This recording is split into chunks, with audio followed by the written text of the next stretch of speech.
Morning is Thank you, Philip. We have people in the waiting room.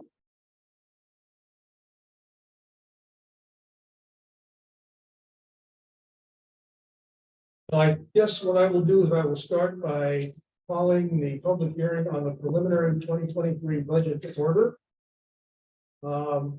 And we will wait until Philip tells us everybody in the waiting room has been admitted. Everybody is admitted. Thank you very much. How many do we have on Zoom?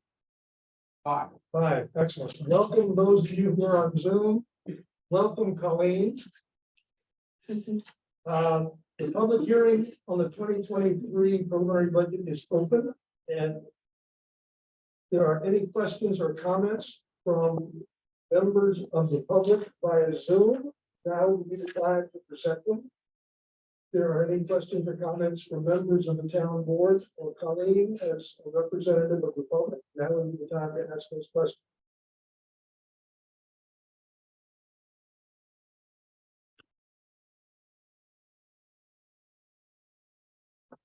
This is why we do these things in 5 minutes and not 15. We used to start these at 7:45 or 6:45, and we just have 15 minutes of silence. Just to summarize, the projected tax levy for next year is the same as this year, $714,000. There are a lot of moving parts and a lot of uncertainties yet that we will resolve over the next month as we get closer to reviewing the final budget at our November town board meeting. Perhaps the biggest uncertainty right now is what's going to happen to the economy next year and the result of that on the sales tax, the mortgage tax, and fees in general. We are starting to see an impact on town fees, and this preliminary budget has adjusted fees downward from this year by about $50,000. By the same token, interest rates have shot up, as everybody is aware, and we're starting to invest in short-term treasury bills. We have invested $750,000 of our $1.4 million expected cash balance at rates of about 3.8% and 3.9%, maturing in 6 months in March and April of next year. And next week, I'm expecting to invest probably another $250,000 in 1-month T-bills that are earning a little bit over 3%, and can roll over 1 month. Great. Wow. This compares to 0.5% that we're earning on our bank money market account balances. And I don't know if Steve Roberts is on the call, but I want to thank Steve for pushing this idea through the fact process and insisting very urgently that we get a move on so that we earn some money. We have $30,000 of interest in the 2023 budget, which compensates for reductions in fees and in the mortgage tax. And if rates continue at current levels, as an example, we're earning like 3.8, 3.9 on the 6-month T-bill. The rate today was 4.5%. If we were to buy a 6-month bill now, we would be earning 4.5%. I don't think we can do another 6 months because we're going to need the cash over the next 3 to 4 months. But 3% for a month seems pretty good. We can roll that over every month for as long as the rates are attractive. Salaries are budgeted to go up 5%. Retirement's going up 15%. Health insurance in aggregate is going to be about flat because of the change in the mix of the people taking health insurance. Do we know the rate of the health insurance increase yet? Is 13.1%. Oh. Yep. Not as bad as we thought. No, that's right. So we put 100,000 in the contingent account, which is the highway equipment account in the general fund. A highway is budgeted to go up about $40,000 related to price. And Jim and I are talking about if things get really ugly next year, where we might be able to cut back the highway to make ends meet if we lose a considerable amount of revenue unexpectedly. So there are a lot of moving parts here. We have a capital plan that includes everything we have been talking about for the past year. My sense of it is the Strategic Investment Committee list is probably something we should keep working on, but we probably are not going to be able to do any of that stuff until the economy becomes more clear. Because we don't want to be spending $300,000 or $500,000 that we thought we had, only to find out over the next 2 years that we have to give it all back because interest rates are high and the economy collapses and sales and mortgage tax disappear. This year, sales tax is still looking pretty strong. We're probably going to be in the 420,000 level. And the county is suggesting we increase that by 2 to 3%. In our budget, we have left that flat, which may be optimistic. But increasing it doesn't seem like it's a prudent thing to do. So that's a very quick overview of the preliminary budget. The next round will be based on tweaking the budget based on actual numbers that we see in October and November. And we will have a final budget to look at the next board meeting. So with all that as background, are there any questions now?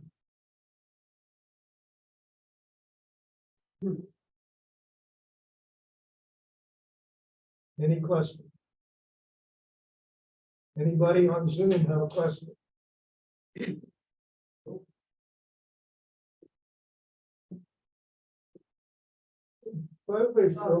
Make comments, and I think done a really good job keeping everything flat and everything conservatively projecting next year. I think that's prudent and smart thing. I think so. Hopefully we'll be okay. If the economy somehow does not go into a deep recession and numbers are better, we can always react to that by Right. accelerating our decisions, spending money. But I'd rather be on the safe side until we see what is going to really happen. Yeah. Okay, so if there are no comments from Zoom, no comments from Colleen, no comments from the board, can I get a motion to close the public hearing, please? All in favor? Aye. Public hearing is closed. Thank you very much. It is now 7 o'clock. So what I would like to do is call the town board meeting for the month of October to order. Please join me for a salute to the flag. I pledge allegiance to the flag of the United States of America and to the republic for which it stands, one nation, under God, indivisible, with liberty and justice for all. No. Oh, yeah. Yeah, that's pretty remarkable. Yeah. Pretty remarkable. Okay, the first item on the agenda is Colleen Lutz and Jeff Domanski. Jeff, are you there? That is here. Or why don't you unmute? I am here. Yep, I am here remotely. Like, and Jeff? Sure. So the topic is about the Ampion company who reached out to the town a month and a half ago or so, offering a new solar program for local municipalities. So after some back and forth, I finally was able to talk to a representative from Ampion and find out a little bit about what the company is about and what kind of new solar program they were proposing to do. So Ampion is what they call a software services provider for renewable energy, which is basically the same thing that Solstice is, where they don't actually build the solar farms, they don't actually do any of the generation that way. They basically find clients that would subscribe to the solar farms to switch over and have solar as their supply of energy.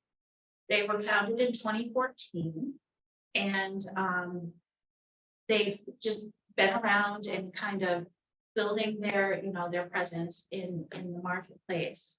And one of the things that they really would like to see happen is create a community solar model that is an opt-out. So when we did the Solstice campaign, that was an opt-in program where we offered all the information and people were allowed to request to sign up. An opt-out program is where basically the town board, enacted through legislation, decides that the entire town, so all of the meters of the people within the town, get switched over to solar as their supply. And if someone did not want that, there's a period of time of which you can opt out from it, or you can opt out at any time, just giving them 90 days notice, just like the Solstice program.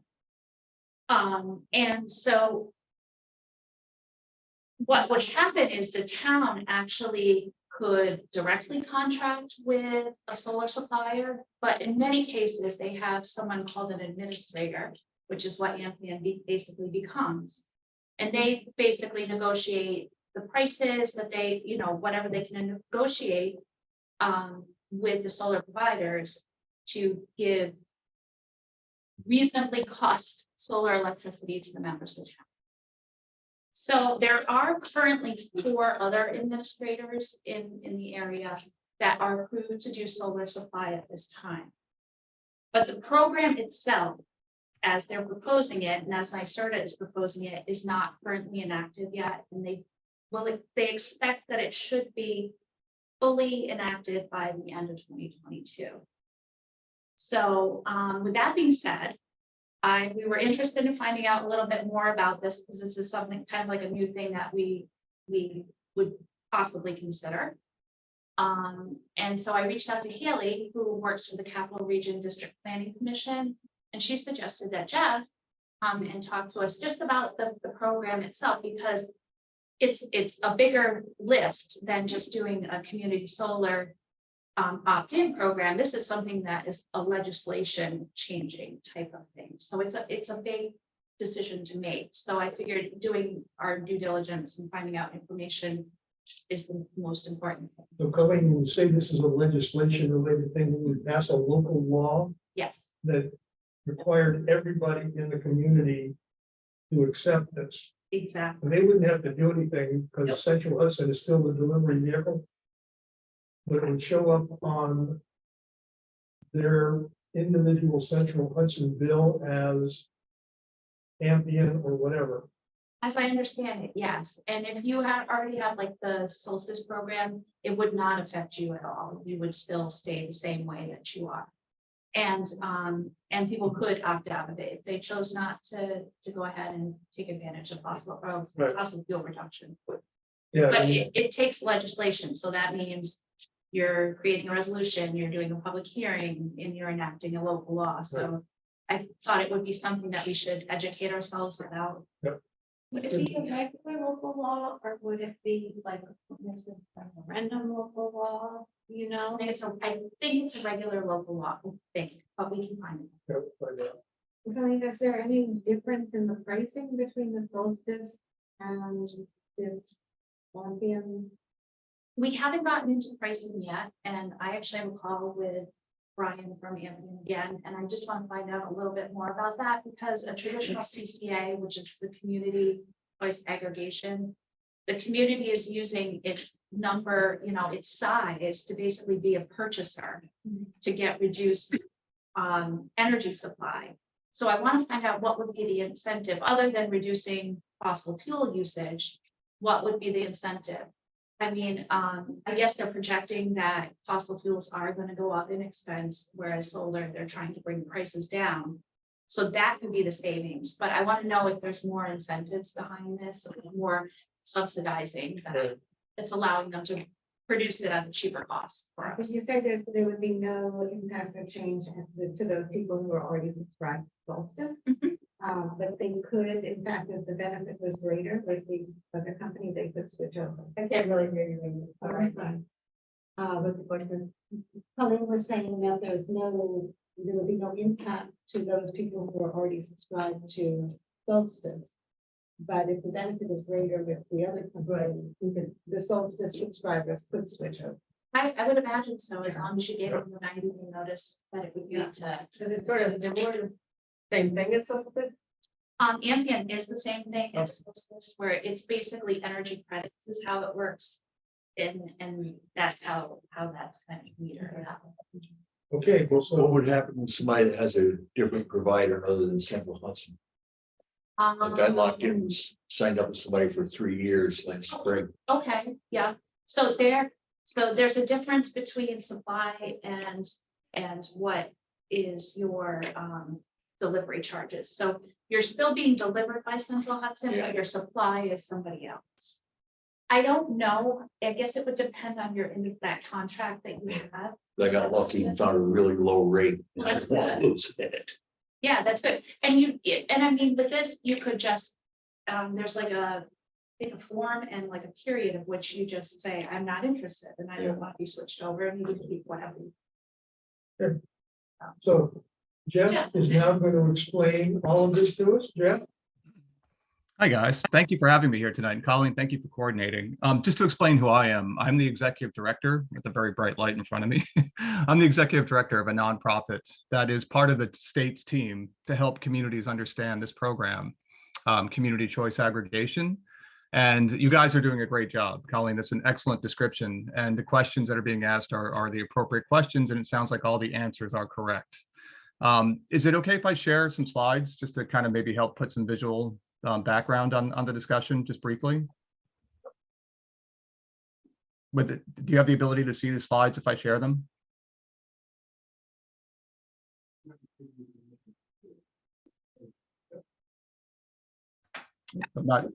I'm not hearing if it's okay to share slides. So I'll just describe the program then without slides. Just to take a step back and talk about the big picture about why a community would pass a local law to do this program. It's because there are 3 reasons for the most part, coupled with experience that people have had trying to navigate energy decisions in the energy marketplace. The 3 reasons that that people would consider, that the municipal leaders would consider doing this program is that, as described, it can be a way to offer cost savings to community members while also having a win-win scenario, promoting renewable power generation from New York State sources. And third, there's a number of consumer protection elements that are baked into the program. In essence, the municipality, by the design of the program, empowering itself by passing a local law, which is a relatively short and simple local law, of which there's a template available from the state, from NYSERDA. It gives itself the ability to pursue this program. The typical next step is to choose an administrator that Colleen had mentioned, which is a guide, kind of someone to navigate the complexities of the program and to vet the options that are offered to the community members. And one of the pictures that I use in my slide deck is of a Swiss Army knife. And in my picture, the body of the knife, of the Swiss Army knife, is the local law. It's basically, by passing a local law, you own the tool. Whether you take any of the tools out of the Swiss Army knife is up to the community, and it's done so through an exploration of whether it makes sense. There's public education, which is a very significant part of the program, which is one of the benefits, a very significant benefit for the community to understand more about what's happening out there, because these opportunities, they can be very complex and very confusing. And so the beauty of this program is that the municipal leadership, by picking an administrator who knows the program and has the burden of doing the education effort, provides knowledge to the community members about these options. Hey, Jeff, can you hear me? Yes. Okay, I think you can do the slides now. Oh, okay. Thanks. Right. I'll start right with that that Swiss Army that I'm talking about. Can you guys see that? Yay! All right, great. So there's my Swiss Army knife. And as I was mentioning, my arrow here, the local law is basically owning the knife, owning the tool without taking out any of the tools necessarily. Once you pass a local law, it's really a no-brainer to pass a local law by a community because there's no requirement to take any of those tools out to actually, in this analogy, to launch a program. The two main tools that are being utilized under this CCA or Community Choice Aggregation program are what Colleen was talking about, electricity supply, in essence, a buying club, the power of numbers by representing all of your community members or majority of your community members to get a very good fixed rate for electricity supply, which is different than delivery, which is what Central Hudson makes money on. They can only make money on delivering power. They don't make the power. And then the other tool, it's a separate tool that can be offered under the CCA umbrella of a program, is community solar. So that's in my picture, that's the nail file down here. Now, the reasons, and there are other things that can be done and are envisioned by the state under the CCA umbrella, including utilizing this relationship to generate local power, to pursue a local project that might make sense for the community. And there's other buying group benefits. For example, in Westchester, which launched the first CCA in New York State, in addition to doing the buying club for electricity supply and community solar, they've used it for other things, including offering discounts to the community members for electric vehicle purchasing. So they had an arrangement in place. It's there's some creativity that's allowed under this model. So, and again, why somebody would do this, why a municipality would do this, if I was to go down to the next slide, there are a few reasons, as I mentioned. So, but defining it just in general, it is just a law. The community choice aggregation. It's a policy that gives communities the ability to offer a default energy offering, electricity supply and community solar being the two main tools, to their residents and small businesses and other organizations within the community. And again, on the left, the three reasons I mentioned why the state is promoting this. It's the idea that you can save money, number one, support renewables, number two, and protect consumers. And that's one of the main and most important reasons that I've discovered is very beneficial of the program and resonates with most people. Electricity supply choice is something that people can do individually. And they've been able to do that for decades now in New York State. And community solar, just like the Solstice campaign you mentioned, it's something that people can choose individually. They can opt into it. There are many good companies out there, but I think almost everyone knows this, either firsthand or secondhand, that those companies that are offering opportunities out there are a lot of bad actors out there. Very complex contracts. It can get very detailed into what the benefits are. So the idea of doing this program in partnership under the state program are the two reasons on the right. Again, to repeat, number one, it's protecting consumers from bad actors because the municipality vets the opportunities that are out there. And in the design by the Public Service Commission of this model, no one is stuck in the program if it launches. Anybody could opt out of this program at any time. That's part of the consumer protection, is that this, as opposed to contracts that individuals get into, nobody is actually in a contract in the community. The municipality represents it for them and optimizes, number two, the benefits that are out there. There are a lot of moving parts inside the black boxes of these different opportunities, both electricity supply and community solar. So the neat thing about the program is working with the administrator, they represent the numbers and they can press the suppliers that might be chosen for the program to give the best of what can be given. So again, it's protecting and optimizing the opportunity. So that's why it would be done. This is a slide just to compare the two different things, these two main tools. So it's focused on, is there cost savings in CCA? And on the left side, I have my electricity supply component, the electricity supply tool. On the right is CCA Community Solar. This is my apples to apples comparison, to kind of describe this. And it's important to note that, as I said, people can take advantage of the marketplace on their own. If they want to pursue a 100% renewable electricity rate, they can go and pick this apple up here. And if you think about the price of a electricity rate being on an x-axis here, this green apple that an individual might choose is the most expensive thing out there. It's more expensive than this brown apple down here, which is the utility company's predominantly non-renewable rate. And so this is the default. If somebody does not make a choice, they get the apple, if you will, in this analogy, from the utility company. If they want, they can go individually and pick 100% renewable, but it's always more expensive for an individual. The idea of CCA, this bigger green apple, is that if a community launches a CCA program, it is a group buying club that is a 100% renewable rate that is structured to be comparable, always less expensive than what somebody could do individually. That's why these arrows representing what the rate might be in the program always point below the small green apple, the individual. It is something that is typically, very commonly comparable to the brown apple, the utility rates. It can be, and has been shown to be in numerous programs in the Hudson Valley, even lower. So you could pay less for 100% renewable through the program than you would otherwise pay to the utility rate. But it can be slightly higher at times.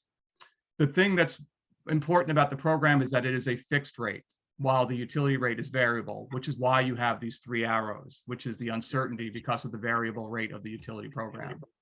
But this is something that can be either a wash in terms of the rate. You could actually pay the same or potentially less than you would for non-renewable power. That's electricity supply. So there are cost-saving benefits, but it's not guaranteed. On the community solar side, it's relatively easy. There is just guaranteed savings on the majority of programs that are offered and the programs that would be offered under CCA. It's structured to be a 10% reduction. There's no upfront cost.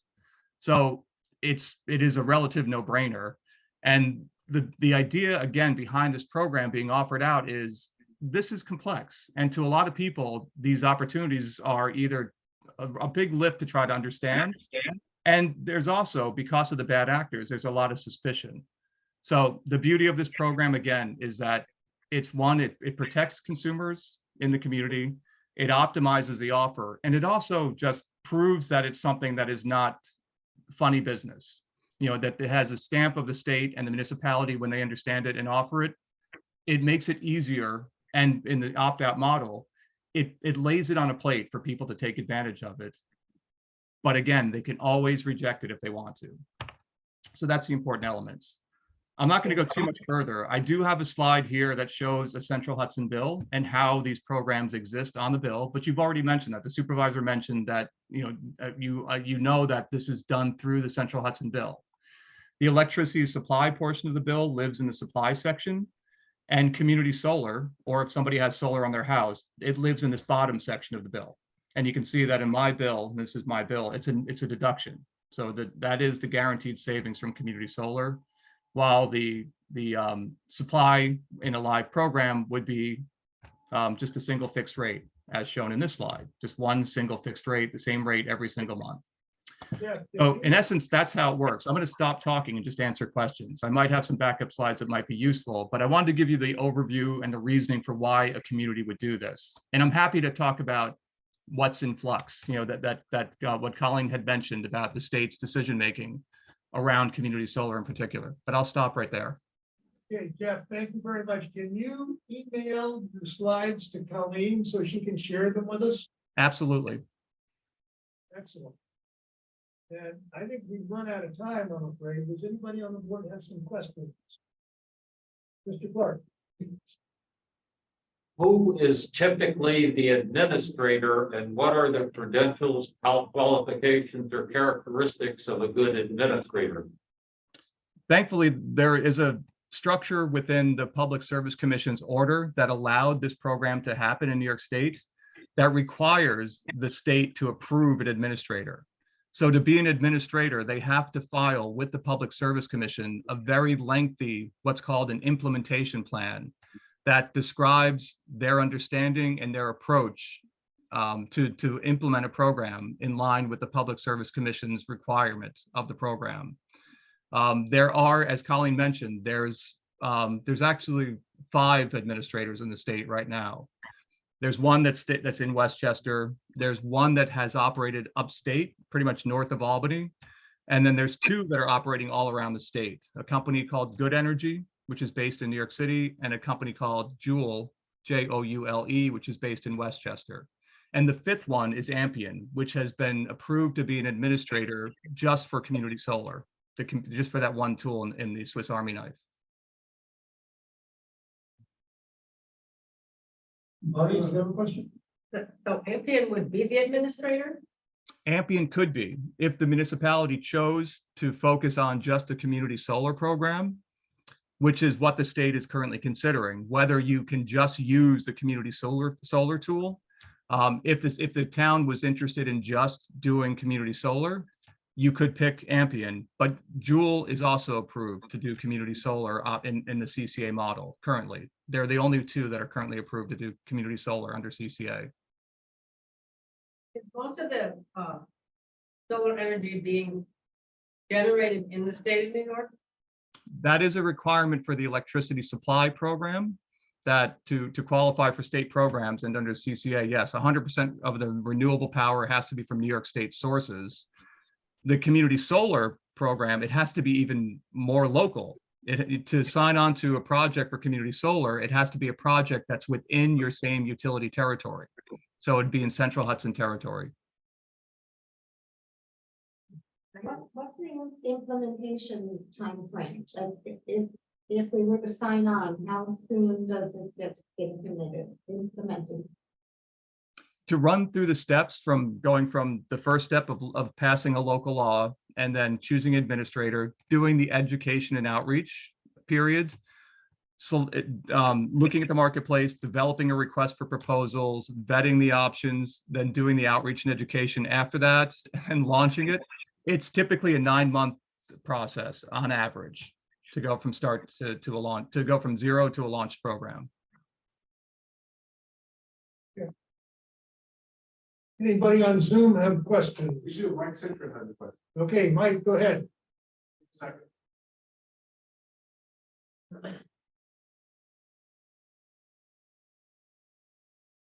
Is Mike unmuted? Can you hear me? Yes, yeah. Yes? Yes. Yeah. How does this compare with Solstice? Is that an alternative energy source that the consumer gets the better of the two, or how does it work? So Solstice is a community solar provider. And from what I understand, it's being offered, and the town has done a program to offer it on an opt-in individual basis. Well, if you're in, Yep, go ahead. if you're in Solstice already, Yep. how do you compare the two? Well, most programs are typically structured for community solar around that 10% savings. But there might be, if the town offers a program under CCA, it might be a higher percentage savings. So you could just look at the structured percentage savings that is offered by Solstice and the program. If a program launches, as was correctly stated in the question and answer with Colleen, if a program launches, anybody who has a Solstice contract is unaffected. So they're not kicked out of their contract for the town program. If a town launches a program for community solar or the supply program, it's open to anybody. So if somebody chooses to end their contract, assuming there's no prohibitive penalty, they can join the town's program. But it's a matter of doing that comparison. And to do that comparison, the administrator is there to help in that decision making, to answer questions. So it's an either or. Typically, yeah, you can't do both. Okay, thank you. Any other questions from Zoom? Nope. Anybody else on the board? Yeah, thank you very much. Thank you all for having me, and I'll share those slides with Colleen. Thank you. Take care. Thank you so much. Okay, back to the agenda, recusal check. Is there anything on the agenda anyone has to recuse himself or herself from? Hearing none, we'll move on to the minutes. Any questions or comments about Monica's exceptionally well done minutes? Comments from you, which I would just touch up, Yep. Amy as well, and I fix both of those. Okay, any other comments? Not, can I get a motion to approve the minutes as presented? Moved and seconded, all in favor? Anyone opposed? Okay, minutes are approved. Thank you very much. Committee for Respectful Behavior. What's new with this? I can give an update on that. Okay, great. Is everybody able to hear me? Yes, let's speak up so that people on Zoom here. Okay. You have a very soft voice. Yeah. I can tell my words. Yeah, the committee met again, this month. We do have one not so happy thing to report. We lost one member, Bill Walters, who's on the committee due to some personal issues. But everybody else, and he did contribute tremendously during his couple of months on the committee, so we thank him for that. And he was in attendance at the last meeting. The committee has just about finalized the policy. We've been through it, it's just about finalized. We're in the process of creating a complaint form. At the last meeting, Jack Lindsay was invited to talk to us about the ethics committee. To see what kind of overlap there was. There's still a lot of questions about the investigation aspect of complaints. And he gave the group an overview of how it's handled on the ethics board. Just for our consideration, we will have to come up with our own plan for that. But it was very helpful to the committee, because as in the community at large, there's a lot of confusion over what falls under the ethics board and what falls under what's considered the committee for respectful behavior. So that cleared up. It was very helpful to have Jack clear that up for the group. We're also proposing that we name the group be explored. A name that doesn't quite sound so quite authoritative as Committee for Respectful Behavior. We've had a bit of pushback from the community on it. It sounds, people were feeling that it is too strong a word, that it was almost East Berlinish in its sound.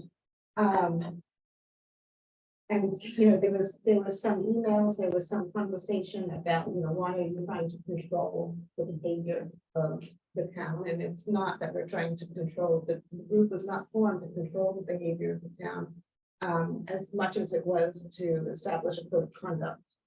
And we're really hoping at the end of the day that very few complaints actually come to the committee.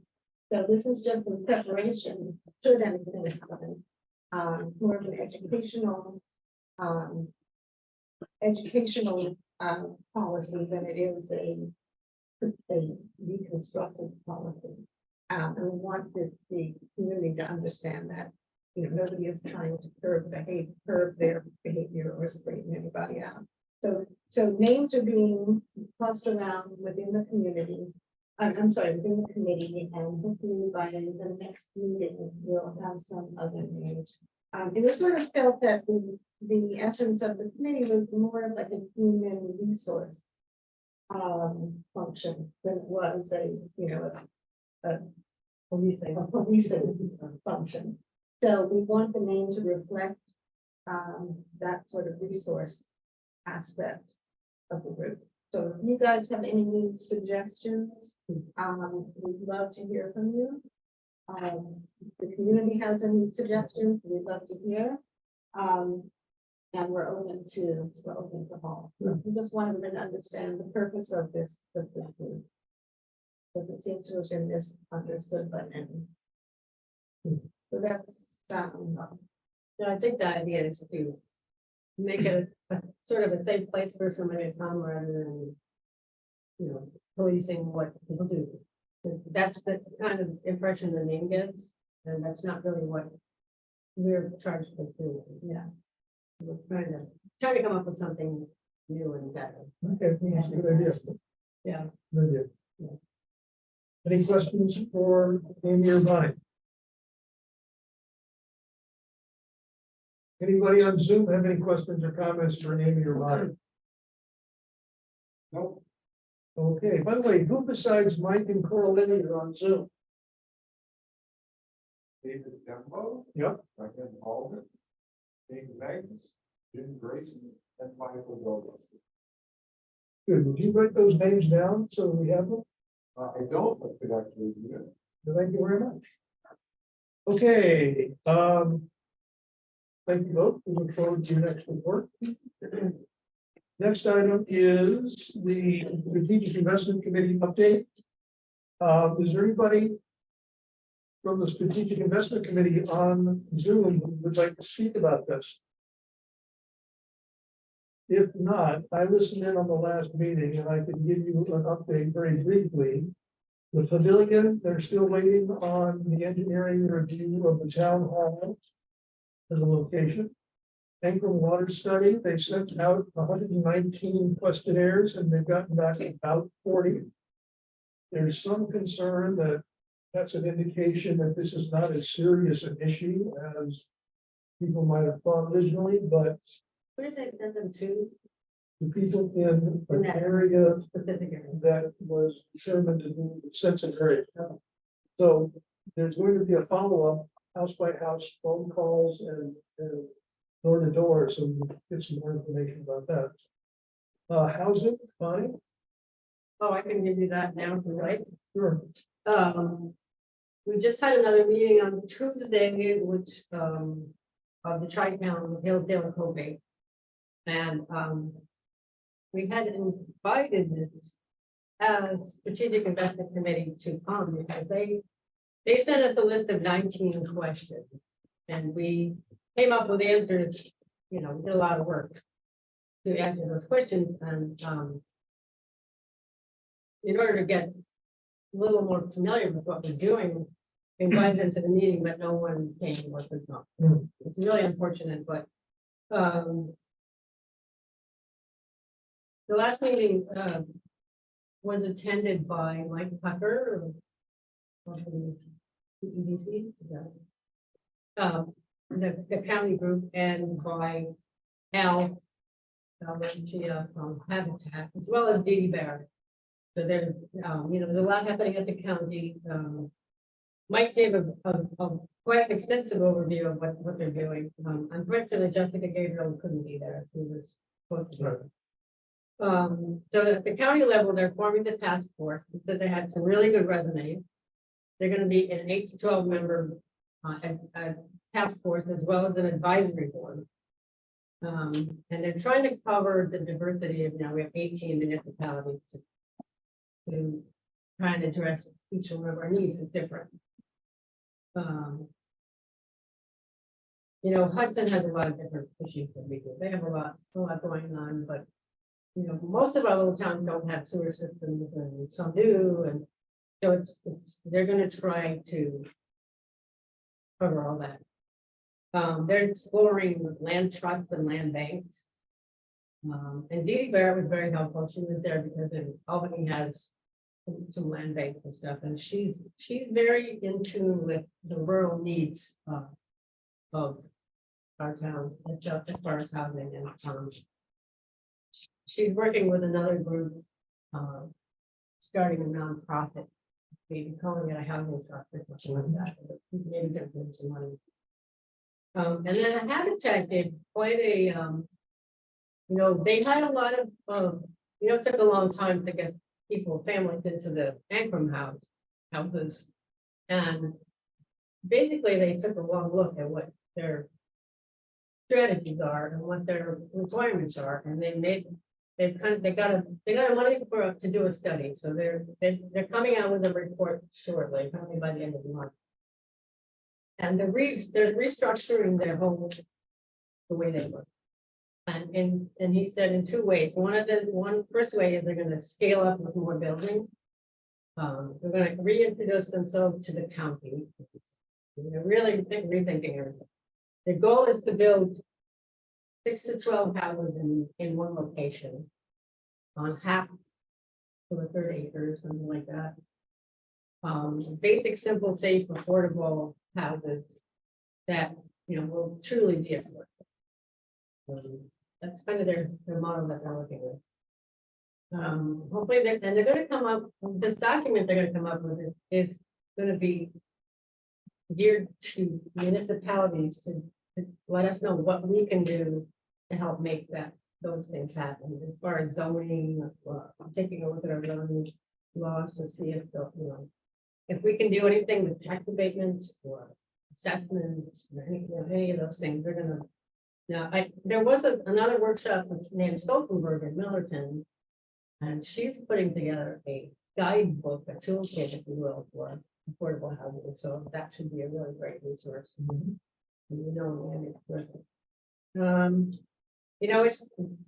This is a universal issue now, and there's a lot of momentum, a lot of people trying to figure out, there's so many different ways you can go.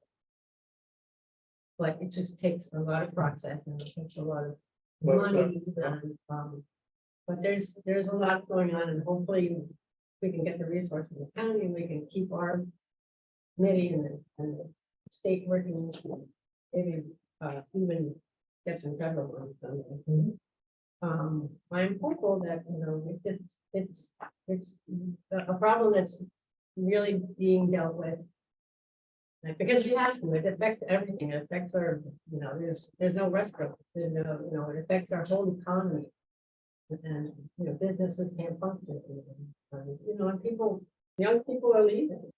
They just can't afford to be here, so we have to do something. And quickly at that, so hopefully with Habitat, I think is gonna be a nice resource now, because they're gonna try to set a direction for what a town can do to make it happen.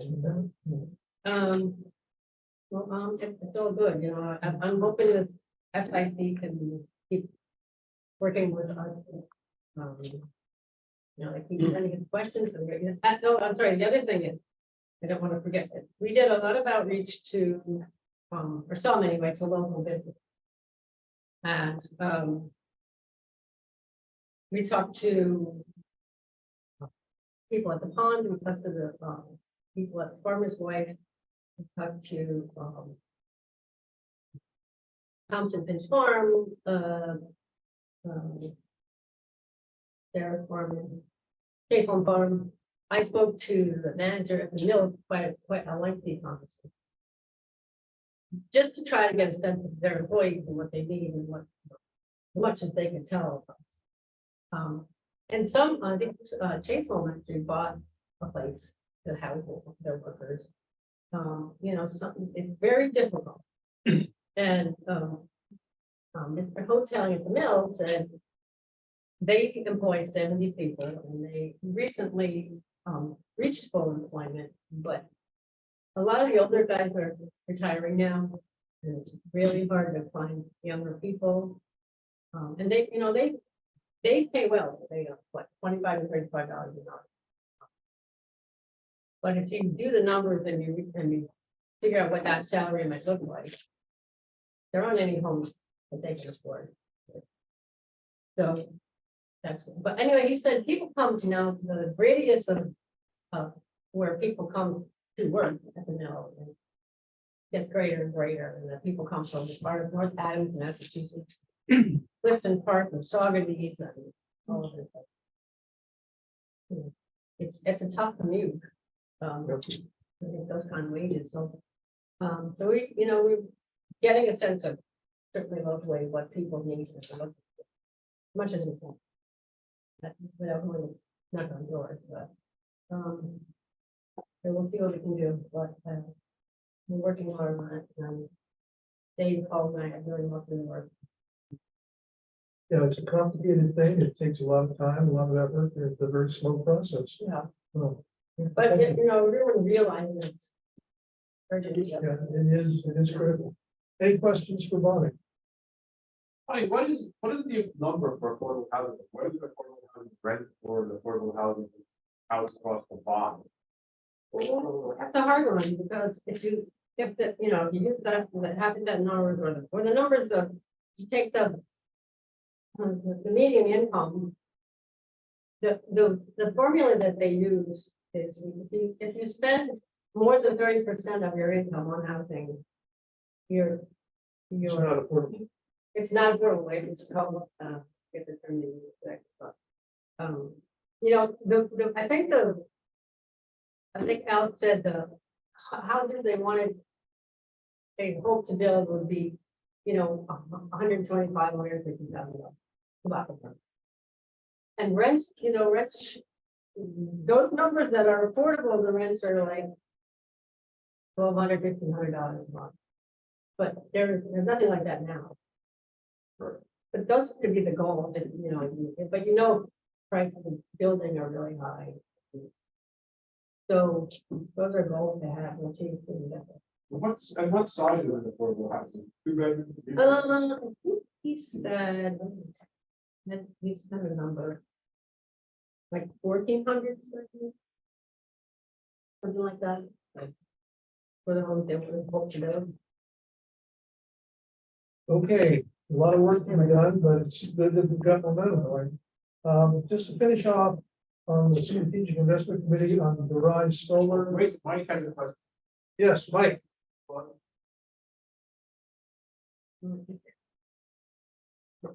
I have a question about the pavilion. Yeah. And the question is, does the perceived demand justify the expense versus other alternatives? And my reason for asking that question is and Art, you correct me if I'm wrong, please. I believe that the children's facility has not lived up to the use of it has not lived up to the expense. And I'm wondering if the demand is there for a pavilion versus other alternatives for whatever this might be available. I don't think we know the answer to that question. I think depending on who you ask, you get a different answer.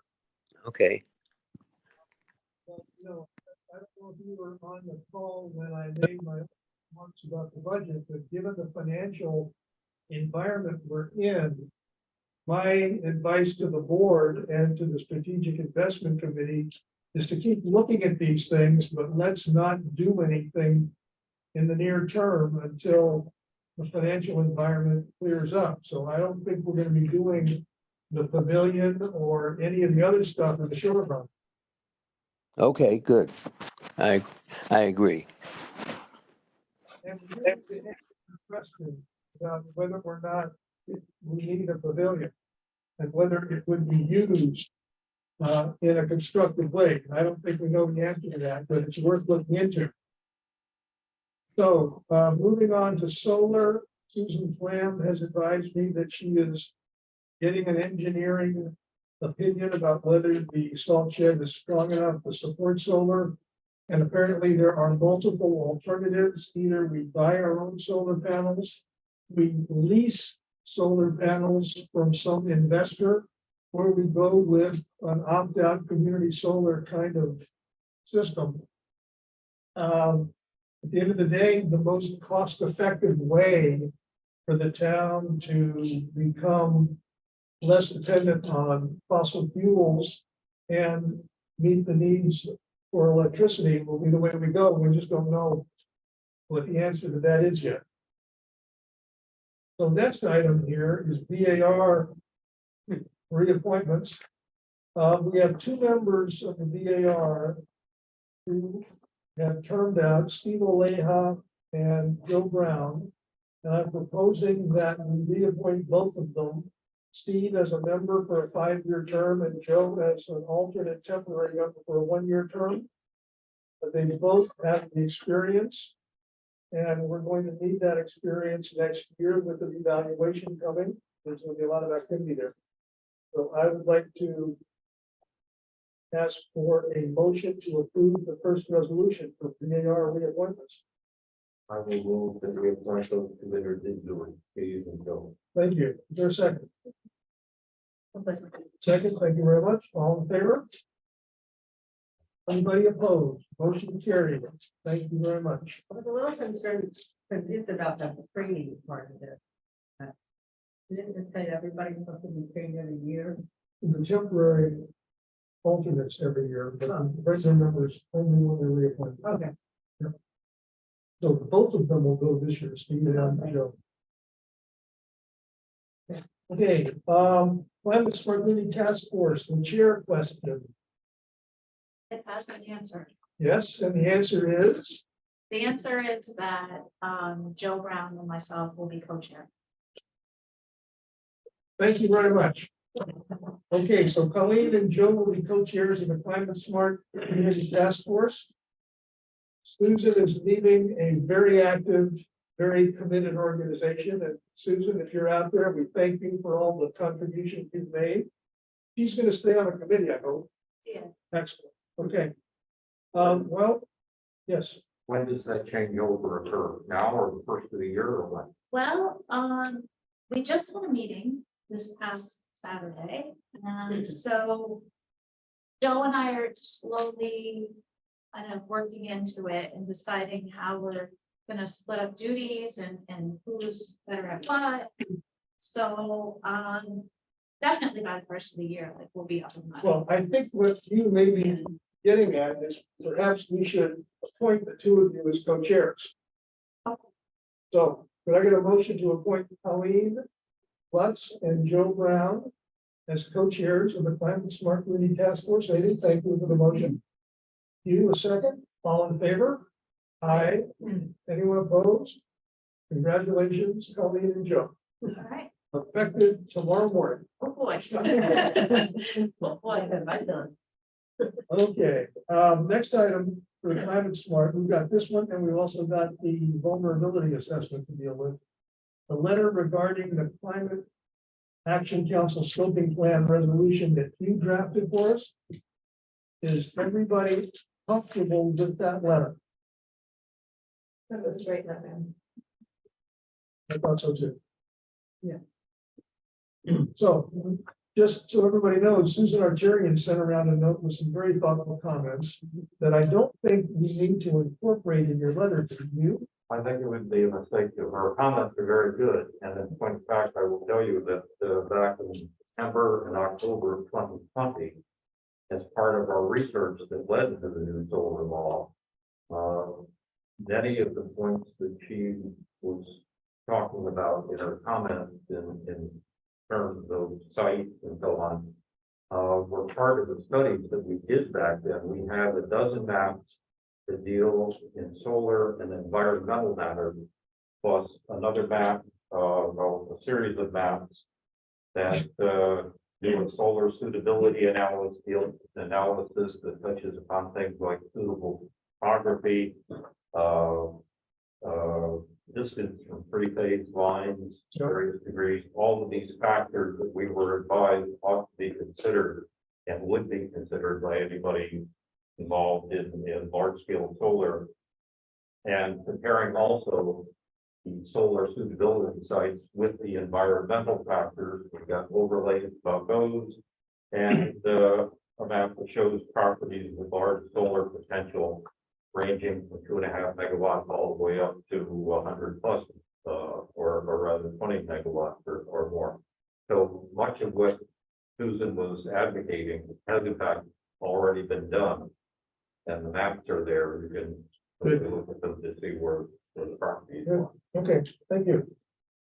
So resolution number 8 in our resolution package is a resolution supporting the Climate Action Council scoping plan, which basically resolves that we will share Hugh's letter with the Climate Action Council.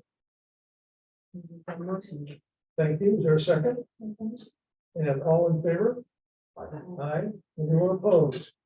Okay, we're done with that. Thank you very much, Hugh. Well done. Thank you.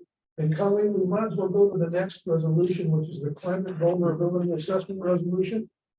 Colleen drafted up a very complete resolution that will, when we approve it, have Monica put on letterhead, signed, sealed, delivered, and stamped, and then Colleen will take it to NYSERDA.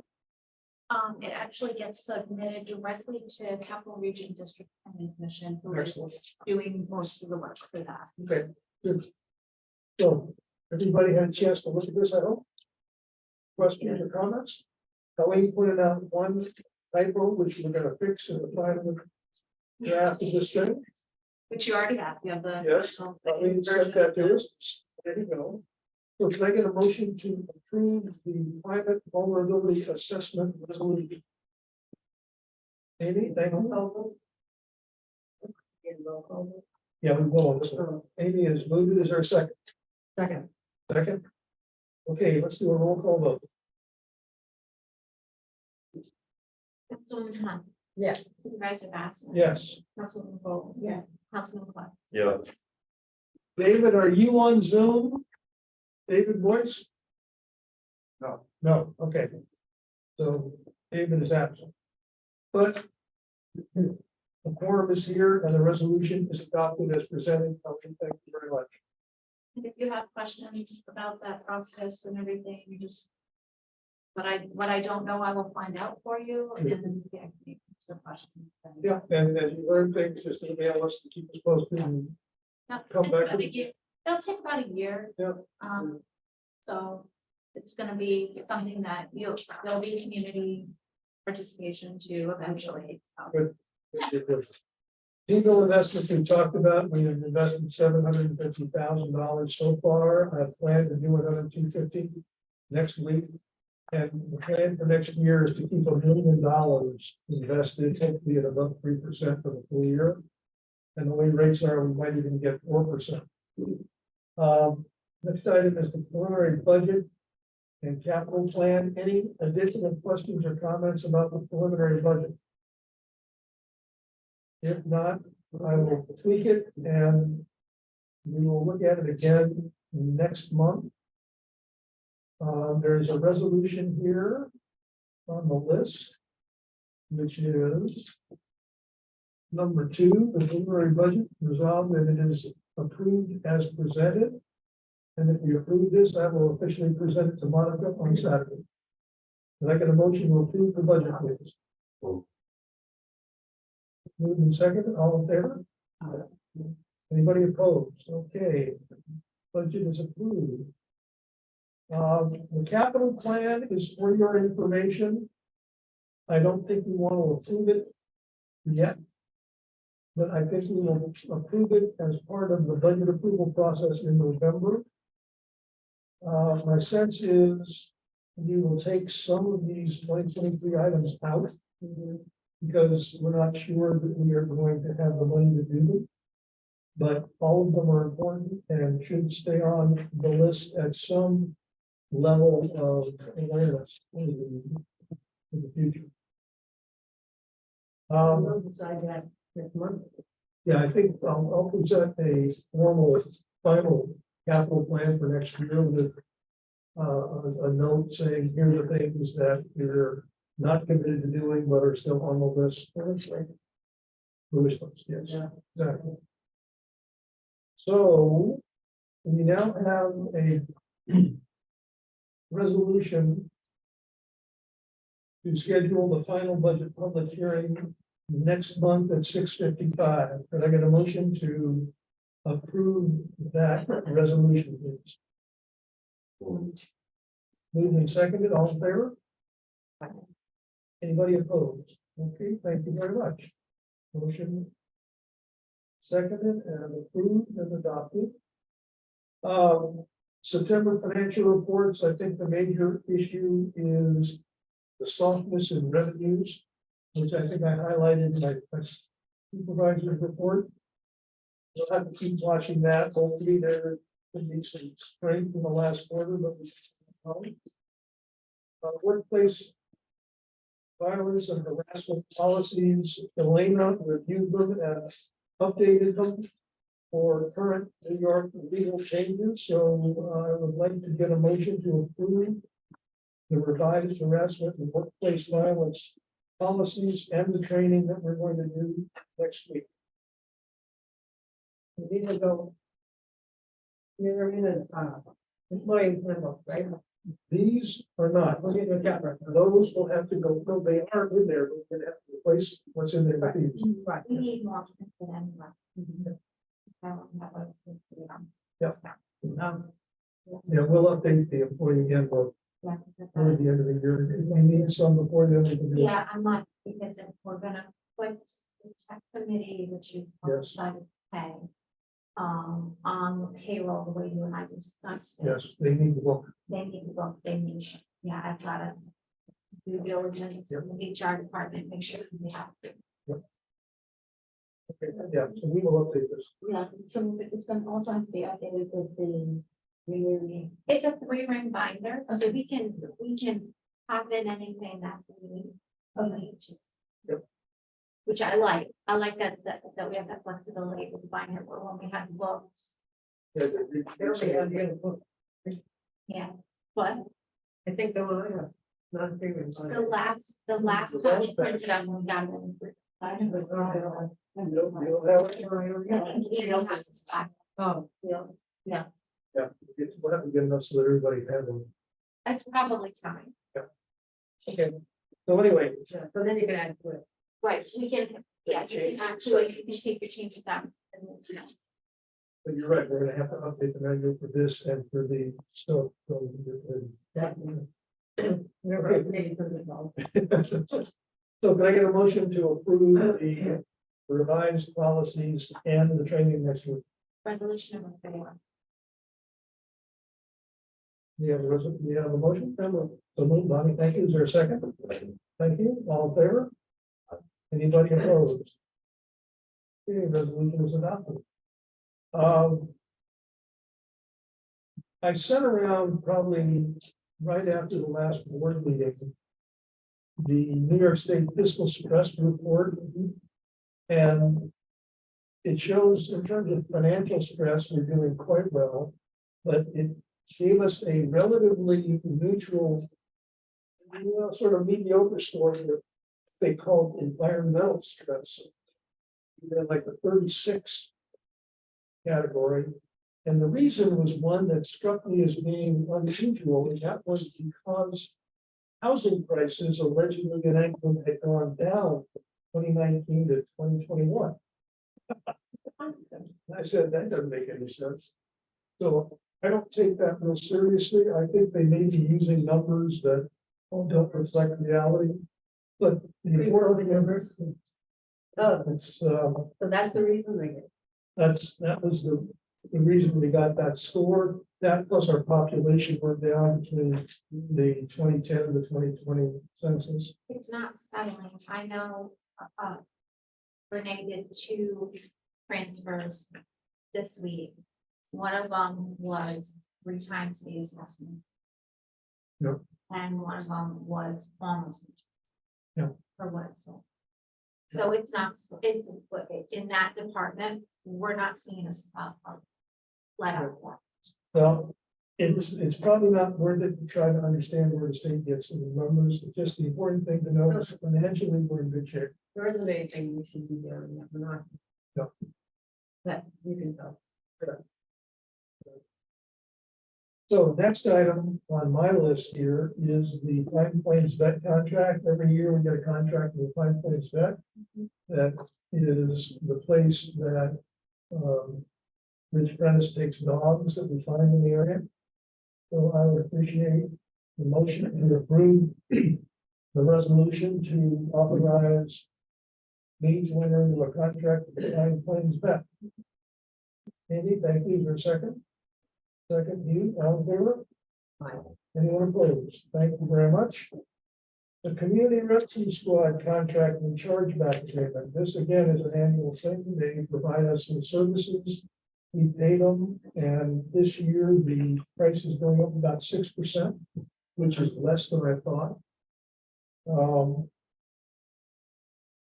So the fee is going to be $126,848.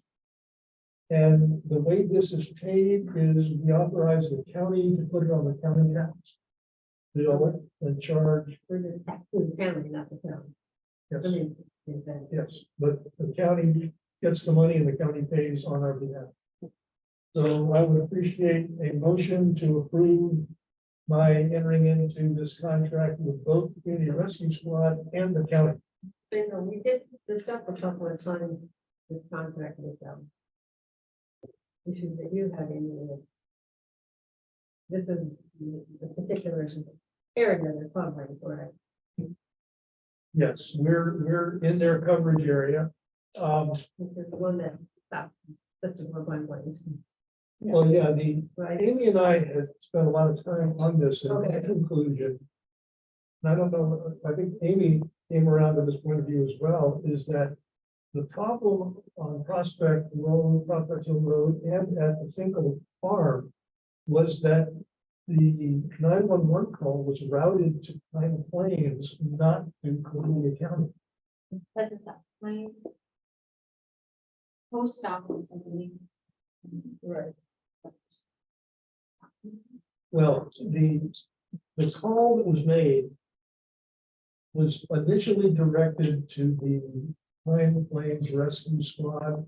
And when they realized this was Ankrum and it was converted and transferred to Columbia County, that's when our rescue squad people and firefighters were dispatched. Right. And they got there within 10 minutes of when they were notified, which might have been 30 minutes after the call. So the 911 call back, they directed. The wrong place. Now, what's happening now, TJ Keeler, who is the county emergency management coordinator, is conducting a study of emergency management services countywide, and this is going to be one of the issues.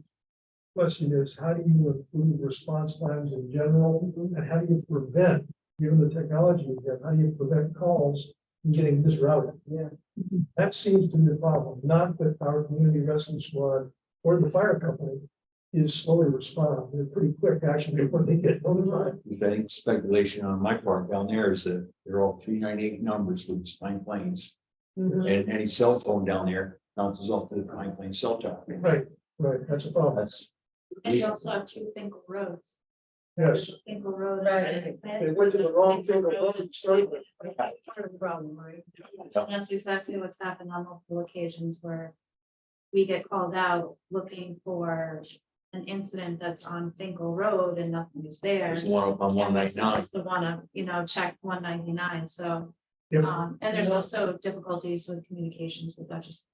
My parents went into it because they are in Anchorage, but they have a physical address, they have a PO box, but if they have physical mailbox, it's a Millington address, they have a Millington phone number. So when we had to call the ambulance for my mother and father, we have basically said, this is Anchorage, Right.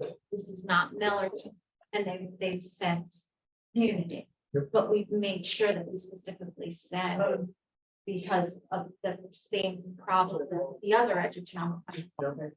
They can't even get an Amazon package delivered to them. I have to order their stuff because of the.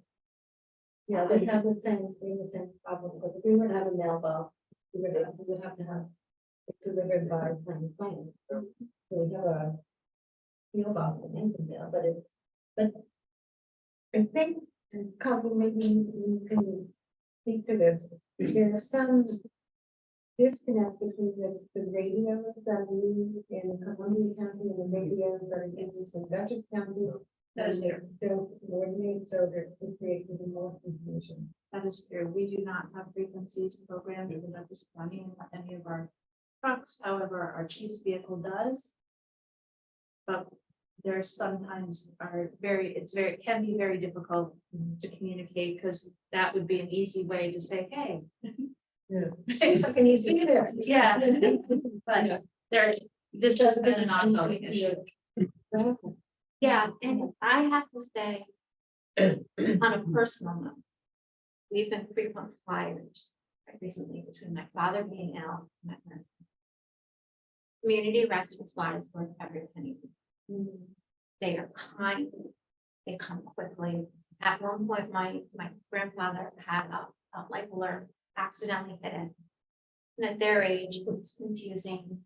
I call me, shower. And my grandmother was very confused. Grandfather was very upset when he showed up. And they were phenomenal. So to know that when something like that happens in what could be a very bad situation at the moment, I've watched them carry my grandfather out. To have that compassion is worth it. It's, Well, the people who run the community rescue squad are really first-rate people. I've been working with them now for 12 years. They meet every year with the supervisors. We go over all the stuff. Our meeting is going to be next week, and I'm bringing this to us now so that we can approve it. So when I go there, I can tell them it's approved, because I've got to get the county signed up and pay them, and they need the information before our next meeting in November. So if I may, I'd like a motion to approve the resolution on the community rescue squad. Amy, thank you. Is there a second? Bonnie, thank you. All in favor? Anyone opposed? Thank you very much. And the last resolution here that I have is Delta Dental. We have two members of the highway department who are on health insurance who have requested the town consider dental services at their expense. They're not asking us to pay for this at this point. They're just asking us to do a group program that will allow them to sign up if they want to. So I figured that was a pretty easy thing for us to agree to. Only two of the five. Only two of the five are interested. So any questions about that? My only comment is that I had a Delta dental plan once, and I didn't pay for it. That's what I've been hearing too. That's why I'm not interested in it. No, it was a waste of money. Not to get the. I find it very good. I Which know, follows the Delta dental. Yeah. I do, Premier? Yeah. yeah, I find it quite well. Oh, good. I'm glad to hear. But you get them played before I have that these to this and cheap. Okay. So anyway, could I get a motion to approve Delta Dental at the employee's expense? And this will be available to all employees. Yes. Anybody that's eligible for health insurance, I guess if they, Report themselves. if they want to. They'll be able to pick a plan they choose. Yes, You know exactly. what it costs? Yes, I don't. I think I've got. I thought I sent this out. So, I think I've got a copy of it laying down on my desk. You know, the important thing is to find a dental group that accepts it.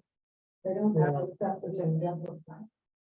So I know that the dental rental is accepted. Oh, right. We need to get a meeting at. That's it. And in regular. They're not part of. Yeah. I find it. covered there.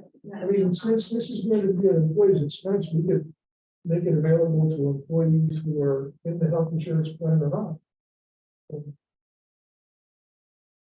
Okay. So that's all I have. Town board member comments. David is in Hawaii sunning himself. Well, you didn't do a resolution, but you didn't do a motion to do this. Oh, I'm sorry. Can I get a motion to approve Delta Dental, please? Amy, thank you. Is there a second? Second, Bonnie, thank you. All in favor? Aye. Anybody opposed? Okay, thank you, Monica, for catching that. Thank you. David's in Hawaii, too. Any comments from you? None. Amy Gold, anything? No, I'm gonna say that, I attended with Colleen, the kickoff of the watershed characterization, group, and on Monday, we were gonna attend the annual conference. Very good. So, Okay. Bonnie, anything more? No. No, okay, Jim. Well, we've been working on our dirt roads, getting them ready as weather allows. We've been clearing ditches and the leaves as they're coming down. Boy, they really come down today. Yep. From bottom of ditches and drains from the rain. We assisted the towns of Gallatin and Northeast with a couple of projects they had on last minute stuff. We've been working on the plowing, sanding equipment, getting ready for the winter. The diesel prices are going crazy again. Yeah, our last delivery was $4.63, and I looked today, and it's over $5. Wow. So, yeah, keep an eye on that. Told you David Hanowich resigned as of the end of September. I hired Avery Heath to rejoin the crew. He's been here now, he's in his third week, How long was David there? a year and 2 months. Yeah, I think I was- Yeah, he decided he wanted to go in business for himself. So you've got That's what he's doing. Avery back Avery's back. full time. Yes. Well, he knows his way around. Yep, it was kind of a no-brainer hiring him because the plow roof that David Hanwich had was Avery's old roof, so he knows it. It'd be a seamless transition. And you're fully staffed now. Yep, we are. And that, I gave you all these before, I got a quote from Retail Gauge on a new plow truck. For $299,308.10. It's the fully equipped price, and it's gonna take 1.5 to 2 years to be built. So we'll pay for this most likely in 2024. Yes. Okay, and this replaces a 2002 plow truck. Actually, we're gonna keep the 2002 for a spare. Oh, which one We got a do you 2000 that is in really bad shape. Oh. You're gonna get rid of the 2000, yes. Okay. Got it. How many you have now? One. How many trucks, plow trucks? We've got 4 front ones and a spare. Will you end up getting rid of your spare? Yeah, we'll get rid of our spare and the 02 will go with the spare. And what are the ages of the other 2 trucks? The other 3 are the 2 2015s and the 2020. Okay, so you're in pretty good shape there. We'll be in good shape when we get Yeah. this one on board. Okay, So you have, still the bucket truck going? It's anybody's guess. You just told me that Ford canceled a truck that he had ordered. Been on order since November 4th of last year, and they can't meet their Wow. allocation. They haven't done it yet, but I suspect that might be what happens to this. They've got all the equipment to put on the chassis, they just don't have any chassis to put it on. right. You're on the check? Did you ever think about buying like a trophy hunt bucket, like one of those 80-foot lifts that guys, I see those all the time. I hook it up to a pickup truck. Might be something to look at. And you have the newish pickup truck. Yep. You got it, you're a standard one. Yes, we got a standard last year, yes. Last one. You were the standard. Now for the new. I just had to buy a wiring harness to put in the new pickup so we can use it in either one. You got the plow all put on, the lights, and it's ready to go. Okay. Okay, so plow truck for 2024. Anybody have any other questions about this? Did we make a motion to approve this? What happens next? I've got to write a letter of intent to buy it to the dealer, get it to him, and he'll get it ordered. Rich? Does it office something down to place the order? No, it's not food, so, And the price will be locked in sort of. So yes, they only tell it, they may be a surcharge on freight or tires, indoor tires, everything else is locked in. Anything, it'll be minimal. How would we go about paying for it? Out of the capital fund. This is what our $1.4 million is for. So we'll take it out of fund balance. In 2024. So we just have to make sure we have enough money in 2024. Yeah, that's good. I mean, worst case, we can always borrow to buy it, but there's no point in doing that in 2024 if rates are sky high.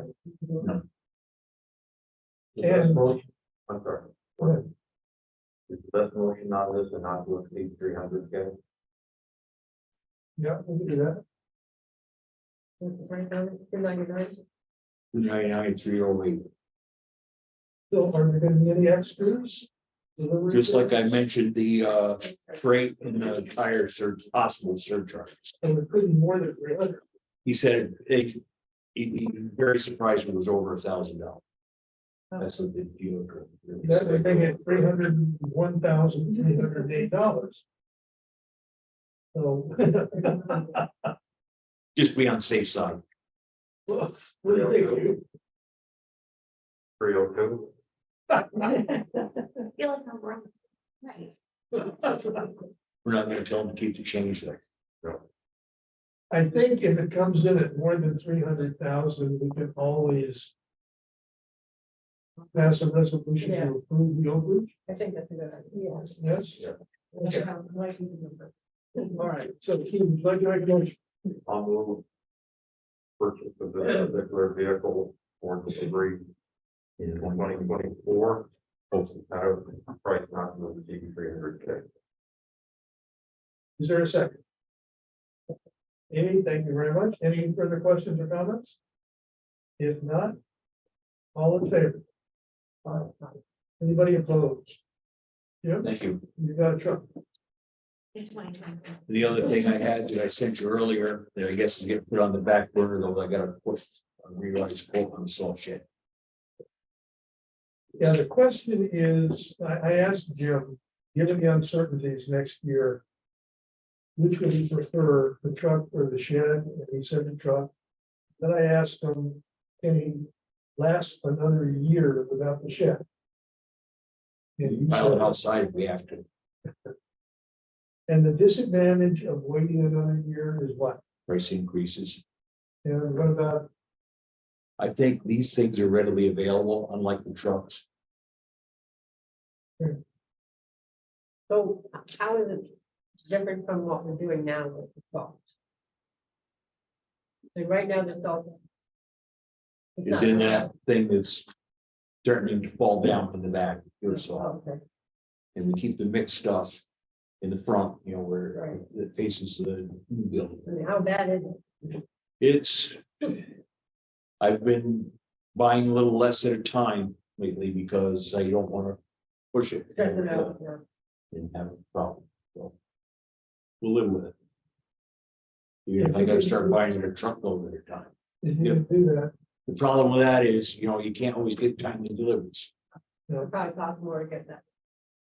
Well, it doesn't cost more, it's just the availability, you know, you get a real stormy spell in the winter and sometimes wait a week for a delivery. So if you're comfortable, I'd like to postpone this. We can always reconsider it, say, next spring, if the economy stays together and if our sales tax holds up. And it looks like, you know, the crisis is going to be less severe than it could be. Okay. We can always make a decision in the spring to move it in. Okay. Okay. Interest on treasury bill goes to 10%. That And start happens. dipping into that 4%. Okay, thank you, Jim. Any other comments for, No, I think that's all. Thank you. okay, any questions for Jim? Oh, I did file for our last 57,000 chips. Excellent. And when do you expect to get that? That'll come in December. Okay, thank you. Monica, what do you got for us?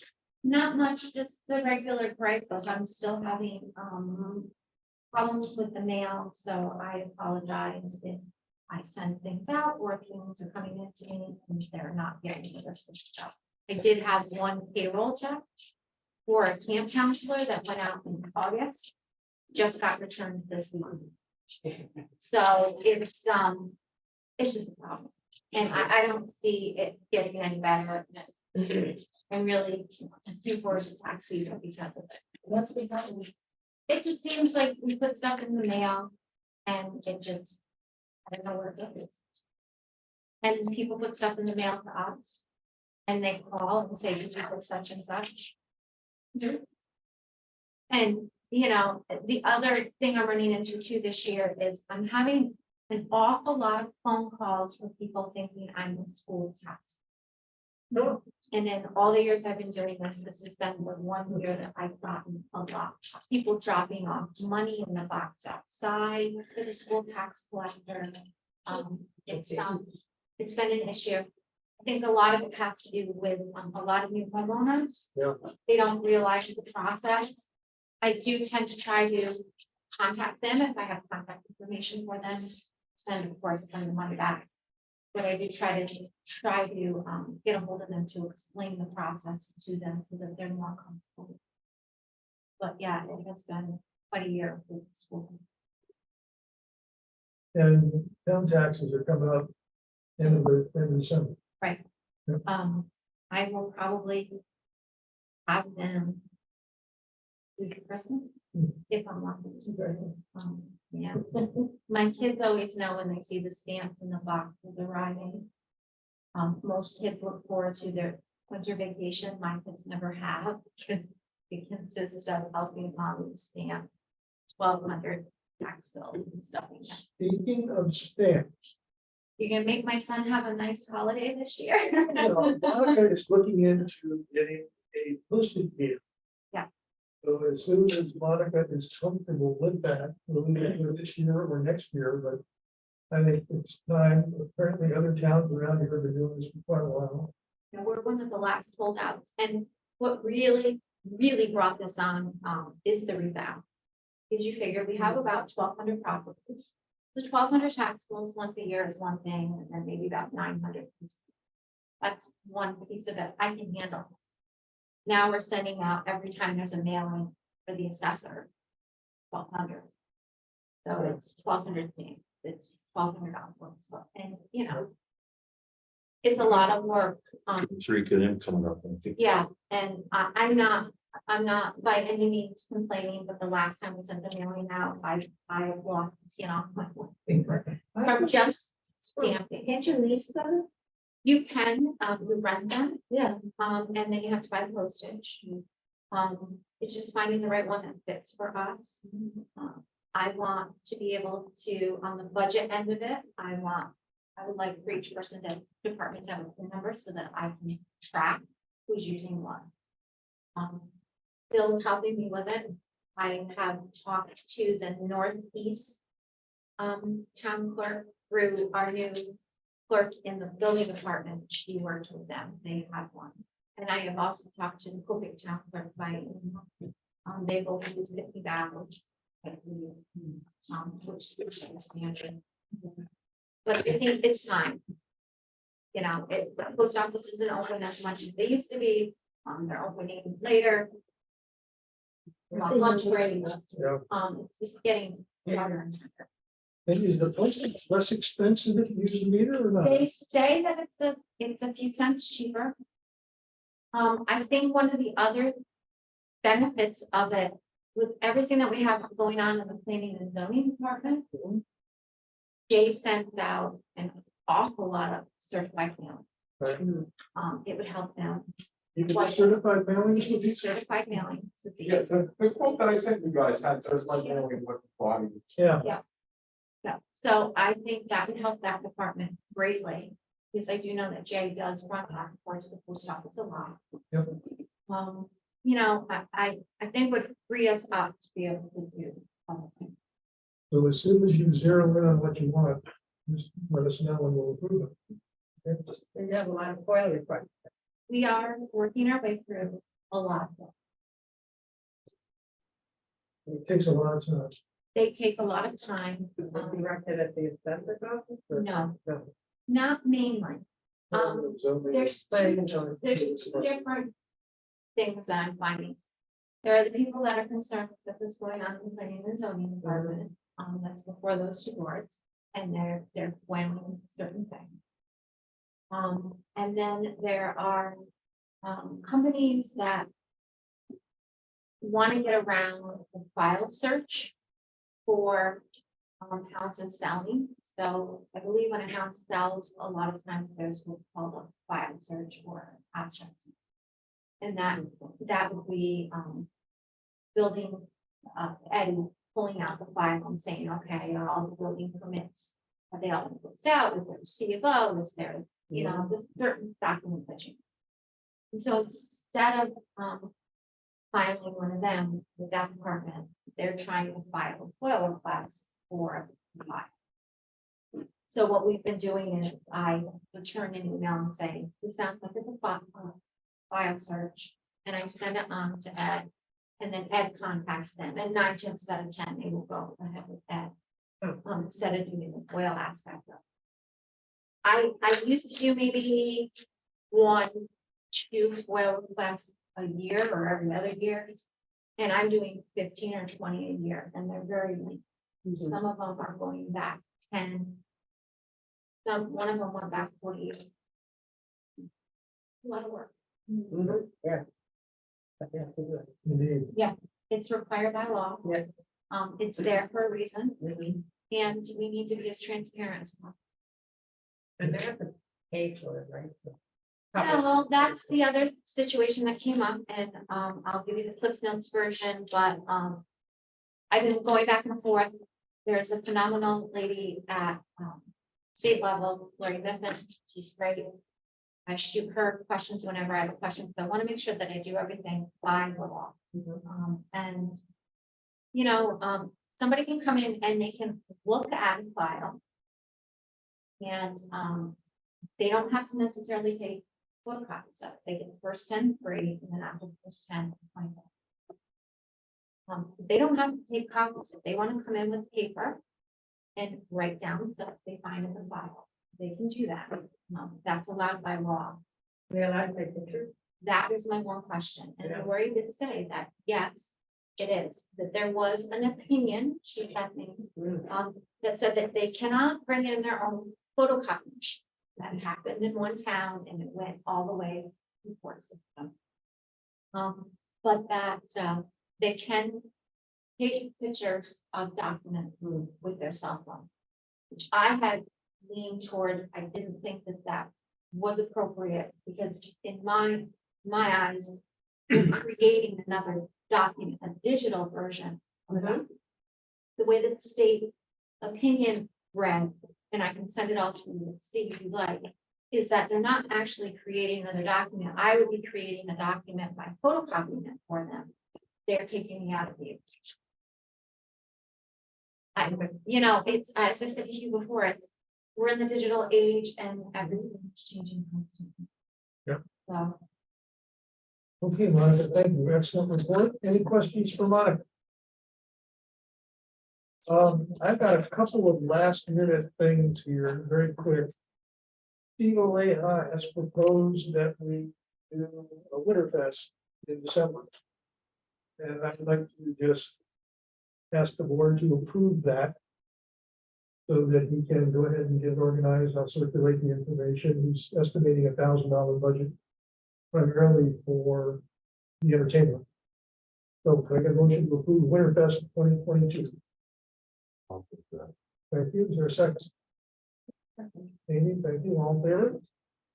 Aye. Anybody opposed? Okay, thank you very much. The other thing is Monica mentioned that we are going to start paying tech committee members for running owls. We've had 3 or 4 people doing this for us for the last 6 months on a volunteer basis, but I think we are going to retroactively compensate them for the time they spend doing this. And I would like to get a motion to approve that. They'll be paid the same rate as our normal town clerks, which is this year $21. How much? 21. 21. $21 an hour. Okay. And it'll increase by 5% starting next year.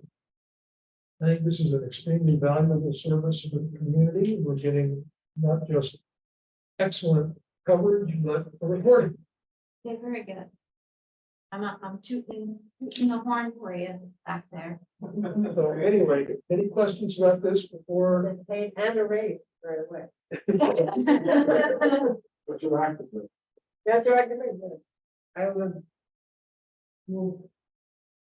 Bonnie made a motion, is there a second, Amy? All in favor? Aye. Anybody okay? Anybody opposed? Okay, that is carried.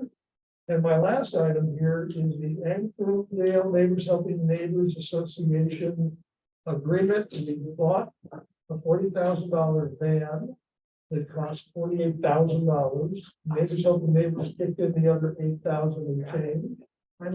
And I'm working now with Jack Lindsay and Elena on the contract. I think you saw a draft of the contract. You asked some questions about the contract. We've gone back and forth a couple of times. Elena has made some edits and has identified information we need to get. So by next month, I should have a contract that is in final shape that Neighbors Helping Neighbors has reviewed and approved subject to our approval. And I will circulate that prior to the next meeting. So that's all I've got. The next thing on the agenda is to approve the where am I here? Budget adjustments and the warrants and things go. We have almost $20,000 of budget adjustments. Biggest item is $6,000 for dump day, but that is basically paid for by cash. We got like $6,700 in cash back. And there are a variety of other items related to this miscellaneous end of year overruns. The budget is much tighter at the beginning of the year than the end of the year, but this time of year, things happen. So we have the budget adjustments to approve. So could I get a motion to approve the budget adjustments as presented, please? Moved and seconded, all in favor? Anybody opposed? Okay, can I get a motion to approve the warrants and pay the bills? Moved. Thank you, is there a second? Thank you, all in favor? Aye, anybody opposed? That's good.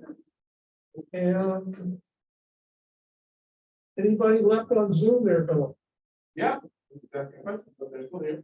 Okay, anybody on Zoom have any questions or comments?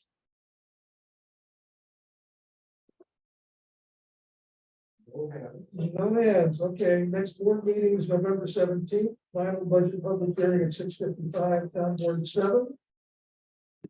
Any other comments before we consider adjourning? Let us consider adjourning, and then I will make a motion. Thank you. Is there a second? All right, all in favor? Aye. We are adjourned. Thank you all very much.